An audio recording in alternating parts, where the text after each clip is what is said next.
What? No, I was. There are two people. Oh, yeah, no, you just made me. There I go. I'd like to call this meeting together to order, and ask everyone to please rise for the Pledge of Allegiance.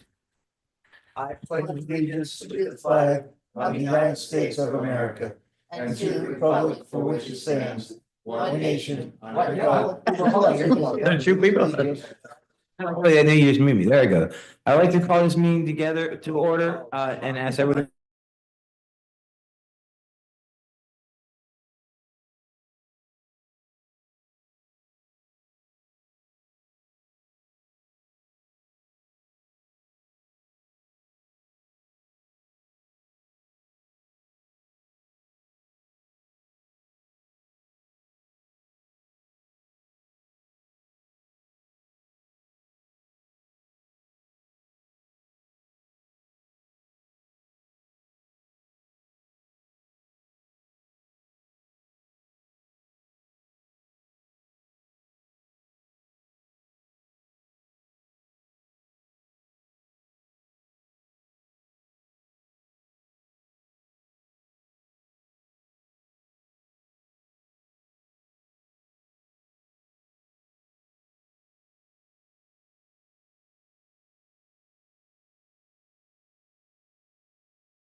If we had the book. If we had the book, I can't, I just lost. I got it right here. Oh, here. We're gonna ask for the book. Mhm. Bookmarks. 1, 2, 3, Three, 4, and we can get a fifth. And I for, made yeah, it for board docs, here it is. So there. Wayne wants a book. Well, I That's want 5 a- right there. Yep. I Sorry. pulled up to the policy. So sorry, my friend, so sorry. Oh, here's the policy right here. Yeah, here's. Yeah, I had the wrong meeting and I. We would signed like out. to work more. All right, here we go. That All helps us be efficient. Shouldn't this go to the finance committee before we approve it by the board? No, it's a policy. It's probably, yes. But it has to do with finance too. Basically, Pete, do you wanna Yeah, preface what we're talking about here? The basic story about updating this policy was it hasn't been updated since 2020, since 2015, and in 2016, they added an Act 10, which added different different forms of investment the school districts can do. It's called Act 10. And if you scroll down into the black language that was added into the policy, it just adds different commercial paper and things that we invest in. It also adds different, the board will require me to give you an annual investment plan, which I will submit to you in July. And then I will, or no less than 60 days after the adoption of the annual budget. I do it in July, which is 30 days after the annual budget is adopted. The annual budget is adopted in the end of June, by the end of June. So I'll submit to you an annual investment plan, which consists of right now CDs and treasury notes, which is the normal investment strategies. Act 10 is just more of commercial paper or different things like that have a little more risk involved. T notes and CDs are one of the more safer investments. They have a little less interest, but they're a little more safer. So this just updates that to include the Act 10 language, and that's what this policy But the updates. question is, if it seemed to be, we crossed out the same stuff we redid in black, but we redid the order. Why was it? Because it's just a PSBA adopted, the PSBA suggested language. Okay, so we're combining their language. Yeah, we're just combining the language just to make it so that we didn't miss anything. We just scratched out everything and added the That's what it looks PSBA like, language. Any questions from the committee? No, that's why I read it the same way. I just wanted to clarify, that's all. Yeah, that's fine. No, that's fine. And I just wanted to make sure that I point out that I will submit an investment plan at your July meeting that will go to the finance committee and then to the board meeting. So to George's point, there will be something that comes to the finance committee in July. To your point, George, you mentioned about the finance committee, the investment plan will come to the finance committee first and then to the board meeting. Don't go anywhere yet. Why, Yes. why, okay, going on to policy 617, why are we repealing petty cash? We don't have any more petty cash in the district. We have no petty cash? No. Cash is dangerous. Why So- not? Venmo, we Venmo everything? No, the petty cash, so there are policies that adjust, the petty cash would be similar that if each individual school had like $200 or $300 laying around in their saves, they don't do that anymore. The athletic departments do have, this does not address the athletic departments that take cash for tickets or things of that nature. This policy does not address that. That's addressed in other policies. This just addresses petty cash, like if you had cash sitting around in each individual school. No, the schools have that kind of cash sitting around. So we don't have a policy for, we don't need So a what policy do the for. schools do now? If they need something, there's a district credit card Mhm. and they use that. And they use the credit cards, yes. And that way it's easier to track. We have the invoices that could they fill out a form, we give them a card. At the end, when they're done with the card within 24 business hours, they hand the card back into us with the receipts, and then we track that in and they track the receipts. So this is just the individual school. This is not the cafeteria, this athletics. No, this is just, no, they're, Okay. This is just petty cash, not cash, just petty Okay. cash. Okay. And it's building. Cash used for disbursements. Correct, yes. But this is only cash that one would have. Okay, so- to buy Bucket something at the. supplies, here's the credit card. We don't give cash anymore like we used to. Yeah, like to cash to go to Walmart to buy something. This is just, those things of that nature. Okay. Well, why don't we still keep, why is, well, I see we were repealing it, why do we bother repealing it? We may have a situation that we emerges as petty cash. We really don't want to have a situation where there's petty cash, we Okay. want to use credit cards. And Okay. also our Bitcoin. auditors at We're one gonna point, pay they in did advise Bitcoin. against having Bitcoin, petty cash. a $100,000 Okay. piece? Well, too much cash laying around all is not a good thing either. No, our auditors actually do not want us to have any cash laying around. Okay. Or when I say quote laying around, I mean at the individual schools. And then, okay, any questions from the board on that? No, Six- explain that one. Moving on, 623 capitalization policy, we're repealing that. And that's in the GASB policy later in one of the other policies. I can give you the exact policy number that it's in. It is in the GASB 34 statement, policy 622. This is a duplicative policy. Okay. So the That's- capitalization is in policy That's what 622. I thought it was, but I just want to make sure. Yes, that's in the- clarified. yes, So it's part of policy 622? yes. So this is a duplicative There's policy. a section. Yes, and that's where the capitalization falls in there. So this is a duplicative policy, so we don't need it. So you could repeal this one.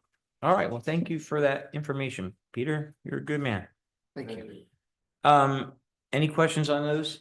No. Moving along, policies for discussion, 702, gifts, scholarships.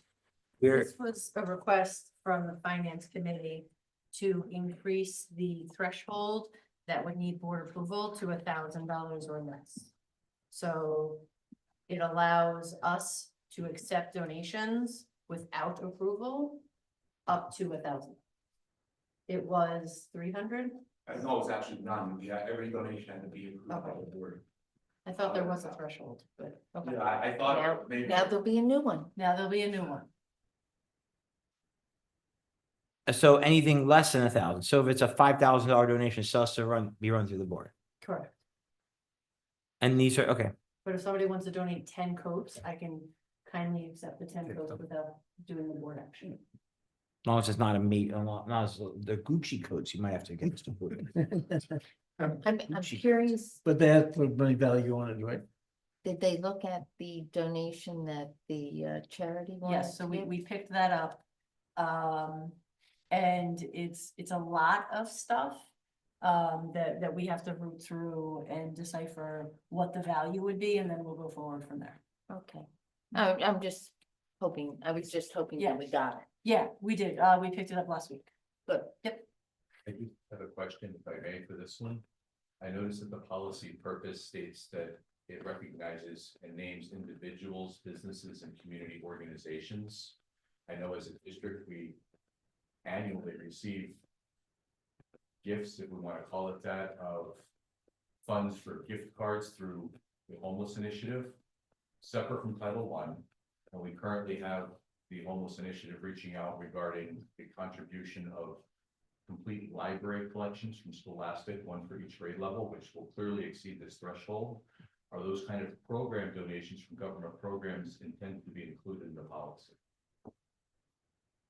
They should be, because because anything that so we have to be careful of two things. Number one, anything that can, as a group, go over the $5,000 threshold has to be capitalized and then depreciated. That's the first thing, that's $5,000. So I don't know if folks will be. I'm sure they'll exceed that. Then they have to be approved and capitalized, and because our auditors look at 4 minutes to realize things that come in as capitalization. So I would say they probably do. And secondly, I think we should approve anything over $1,000 from any organization, whether it's governmental entities or anything of that nature, just so that there is a recognition of that particular donation. We can track it as well. So So that, we just add that as a category, yeah, right. just add it as a gap. Okay. or you could just add it as et cetera, anything that you think. We replace community with other. Yeah.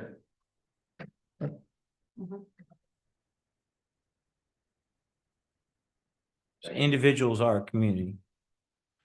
Yeah.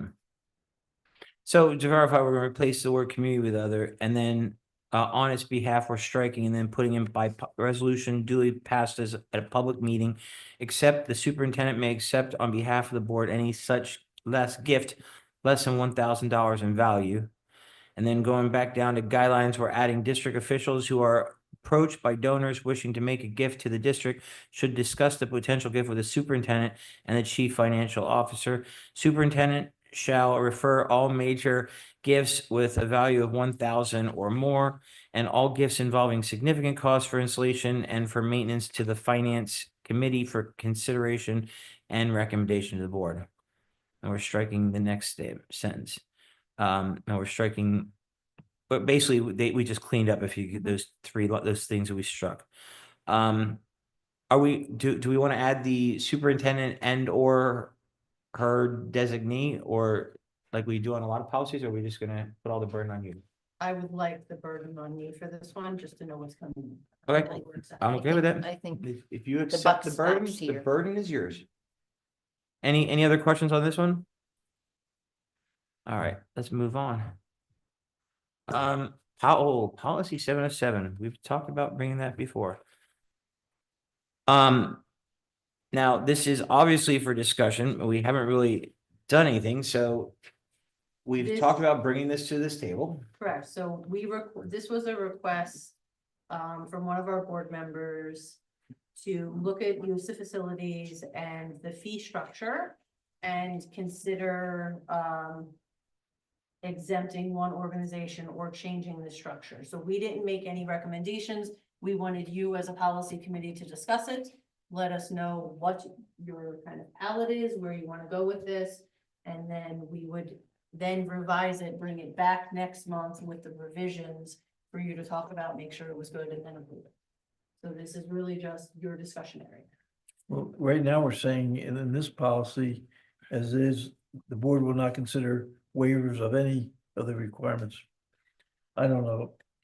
Just to throw it on the table, we're talking about ESYA, correct? Yes. Well, that was. They the one that they would presently fall under the category of a Three. class 3 organization, or no, or a class Category 2 three. organization. Under 4. Sorry, they're a plus. They're class 3. Yep. In that, facility fees would be waived, however, personnel fees on a Saturday, they'd get up to 8 hours free. And then Sunday, they would be assessed full personnel fees for Sunday, as per policy, the way it's currently written. And in their case, the question at hand is if they use our facilities on a Sunday for, say, a tournament. Correct. It would be And double it's time inside for tournament employee. and it incurs fees of custodial fees and cleanup and everything else. And they're asking us to waive those fees. Can we modify it?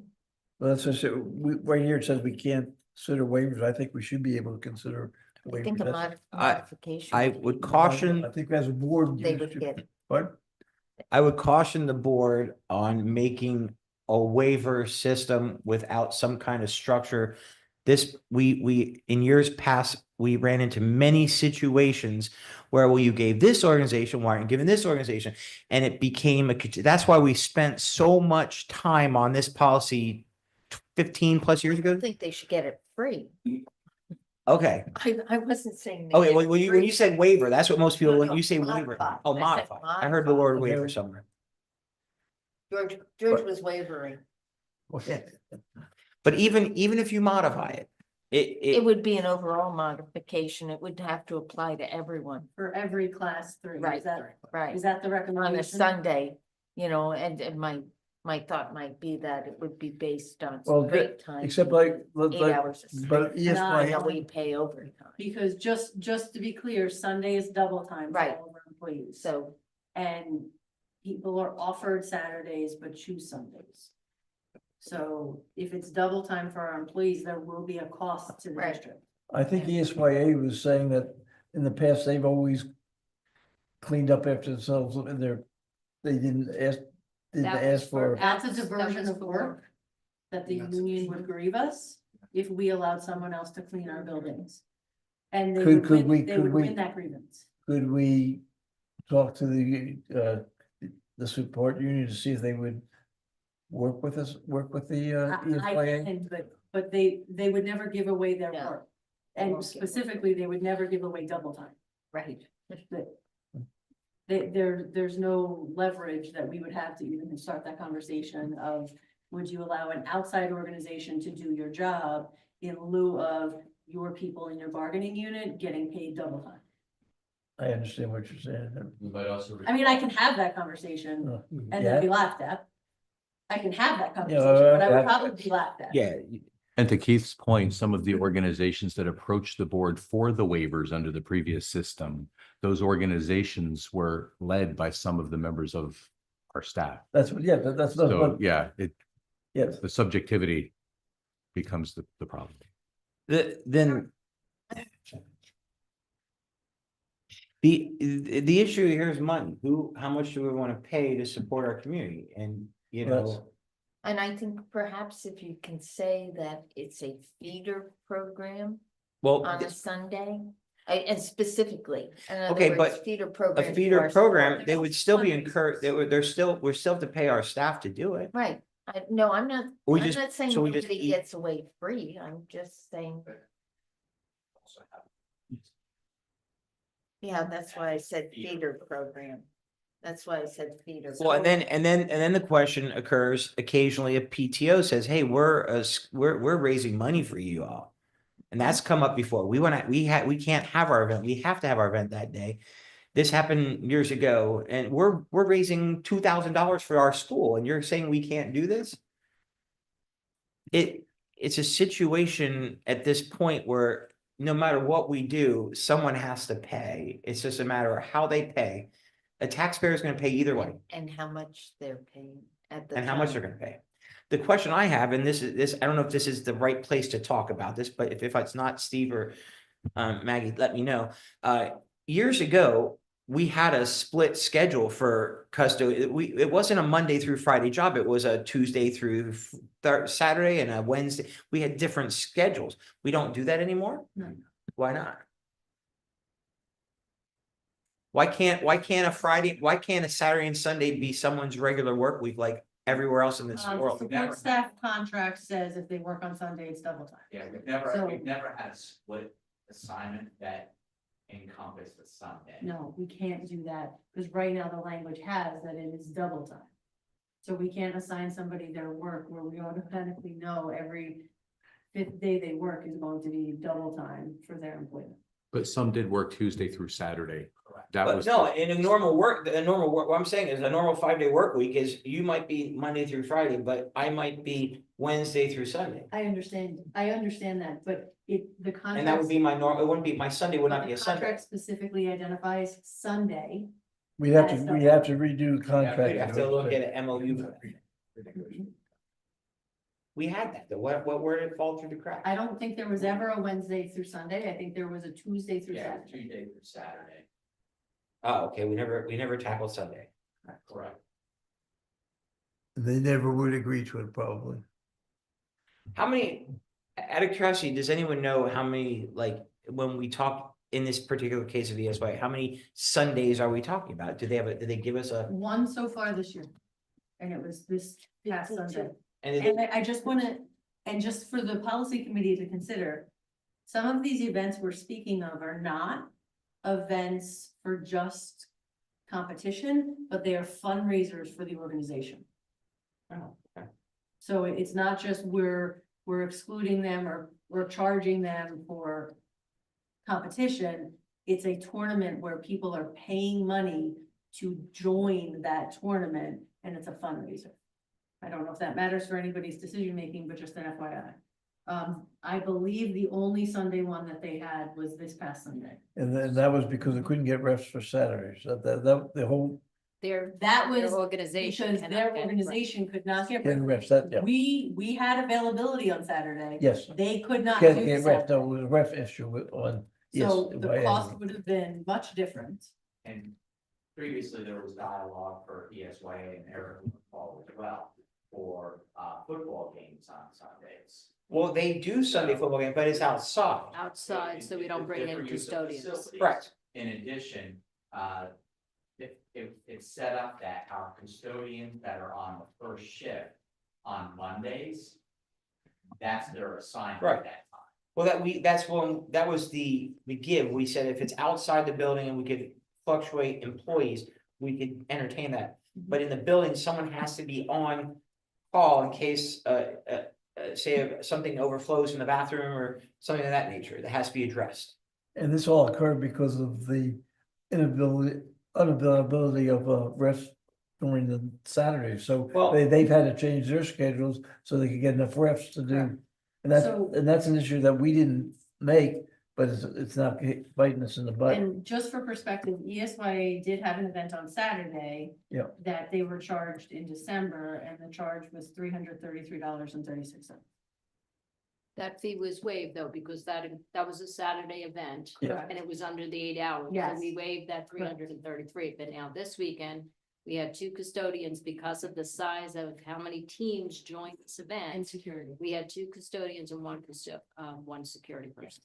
We had 3 custodians, was that So right? 2 Two custodians and and. security. So it was a pretty large event. It was It was a very very. Yeah, was it? If I could just make a clarifying point, because I don't want anyone's words to be misconstrued or misunderstood. I just reviewed two clauses in the contract. A custodian can be assigned a weekend day as part of their regular shift, but only one day, not both. And the clause for the bargaining unit employees who work on a Sunday states that if they work on a Sunday, they shall be paid at 2 times their regular pay rate, except those workers whose regular schedule includes Sunday shall be paid at straight time. So it could be a. However, Sunday. It also says that only newly hired employees may be assigned to a Sunday shift, not existing employees Okay, reassigned. So to we one. do have something in that We says. do, yes, No, we'd have to create a new position. So we have a Sunday through a Thursday Correct, or a Tuesday or to a Saturday. Thursday. So we'd have to Or- hire a okay. part-time janitor that floats on. For one of it. And it And doesn't so- say the days have to be contiguous. I don't know if this is the place to ask do we know how much that, if we charged for that event? The fee structure was It's $173 per hour for the 3 individuals, so they went from 9 to 2, so you're talking about $1,200. Mhm. And if they needed a little bit more cleanup time, then it could be a little bit. So upwards of $1,200. that. $1,200 we'd have. be waiving. which is less than hiring a new human being. Yeah. Mhm. And then, right, and then right. And we've also given them the Sundays for football for free and not bring a custodian on that day. But Make that, them work we on have a Monday, Monday. that's in the policy that outside events are, we have that in the, it's, we're Yes, not. but I think Right, what but Deb is saying we'll is wait. instead of those custodians doing their Monday morning work that they normally would They're do, making, they're Doing They're it not on doing More their work. normal tasks, they're doing more work to cover that, And that which is could be, fine, and we're happy to do it, but I think we just need to identify that the We're district is making a lot of efforts to support these feeder programs. And no one doubts that we don't want us to support them. We support them in many ways. We just supported, $300 write-off for the Saturday event. We support a lot. And this is a complicated decision, right? Like, this has a lot of ramifications, so you guys are not in an easy position right now. So we all identify that. We're just trying to give you information so that you can kind of offer us guidance of which way to go. At this point, I would make a suggestion to the committee that this is beyond a policy change. This is a full board discussion, not a policy committee. I don't think we have to change the policy for this particular situation. So I would want to maybe refer it to, we communicate with the board about this. There's no reason to change the policy as it is. Our policy, this policy is very clear. And this took This was hours and painful. hours and. This was a pain. This was right. You were involved in that too. Yeah. You were involved in the latter fight. You remember. It Yes. was painful. It went back and It's forth for apparently years. Still painful. And there's always, and in my opinion, there's always gonna be someone that's gonna question what we have in our policy and say, well, that's not fair. So I just want to seek clarification. So you want to have communication with the board and discuss this. But is the intent of the outcome of that discussion to allow exemptions or just to have a discussion with the board? Because yes. if we're allowing any exemptions, I would want policy to help guide us. That way we, as the people who kind of Yeah. employ the policy, know what we're doing. I think we do the policy, we do the policy as it is, have the board discuss it as a whole, and then go back to the policy. Okay? I mean. I like that. After the whole If it board warrants- discusses it. If what the board decides, if what we decide as a whole, entire board warrants us adjusting the policy, we will do that. Yeah, but as instead of the committee doing it, yeah. I would suggest that we don't discuss it tonight, that No, we give right. the board some time to formulate their thoughts, and that we discuss it in the February board meeting. Oh, I don't want to bring it, there's no reason to bring it tonight. Yeah. So, No, I wouldn't want to bring it so tonight. is the biggest concern, what I'm understanding is Sunday. It seemed to be, because Saturday doesn't seem to be the issue. Because we seem to make allowances for, It's Sunday. and Sunday is the concern. But we have this, for Sundays, Eric just said we have a way to get around that. Yeah, but it has we to don't be- hire but it has to be someone a to new work hire. every Sunday We'd then. have to hire a new person just to work Sundays, which would only. And they have to be Yeah, it doesn't make sense. And Saturday goes in as overtime, right?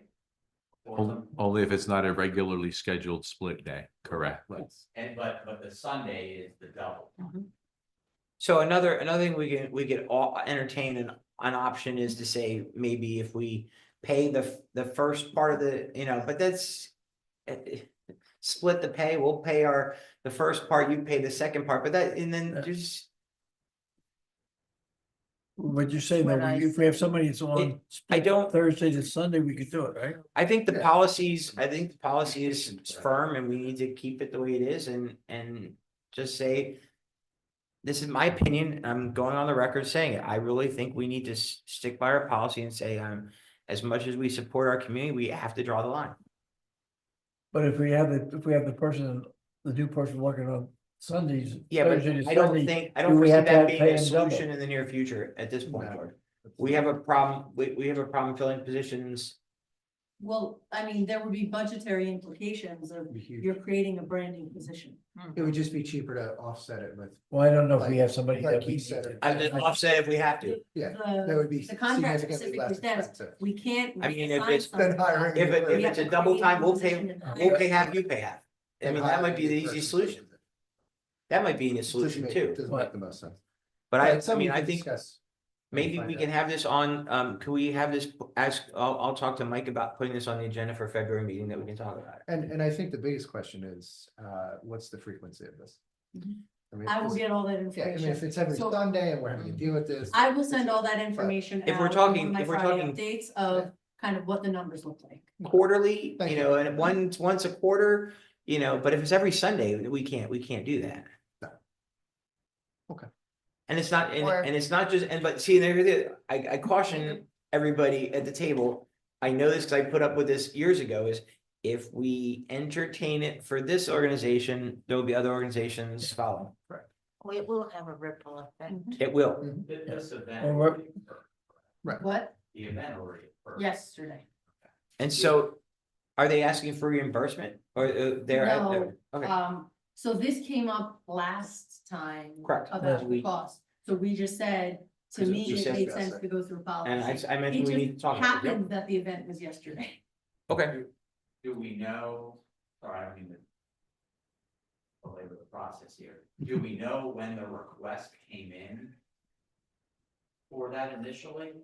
oh, wow. Quite a while Well, I go back in November, October, November September, something like 11th. I looked. It was, we've been talking about this, Steve, but we, not we've been talking publicly, I mean, they addressed us and we said we have to talk about the board level. The concern about, not having officials. So scheduling wise for that, I would imagine a request of that nature would have been needed like maybe in July or August. For a special tournament that's gonna pull I don't know, officials from other Right. venues and meets that they already have to sign up for. Yeah, I can't speak on that, their structure. You'd have to ask, Randy. And just to provide one last piece of context, which might be helpful, is in the clauses in the contract, while it does stipulate a new employee, it does allow any time to ask for volunteers to change to such a schedule, but that doesn't happen. When a vacancy, by the way, according to contract, that included either a Saturday or a Sunday is filled, the very first time a Monday through Friday job becomes available, the contract gives that employee the option to switch. So it's not a matter of you're stuck with Saturday, Sunday, and the new person gets Monday, Friday. Anybody in a Saturday or a Sunday position has the right of transfer to the position Monday through Friday, which leaves Mr. Romagno, our supervisor of environmental services, posting a position for Saturday or Sunday, which don't fill, which is why we currently fill them all Monday through Friday. Okay. Thank you, yep. All right. So do we really need to look at the next, No, the that's use of, all that's the fees, together, right? fees. Is those fee, okay. So let's, public participation, anyone presently in the room? Nope. Anyone online? All right. So then we're gonna go back.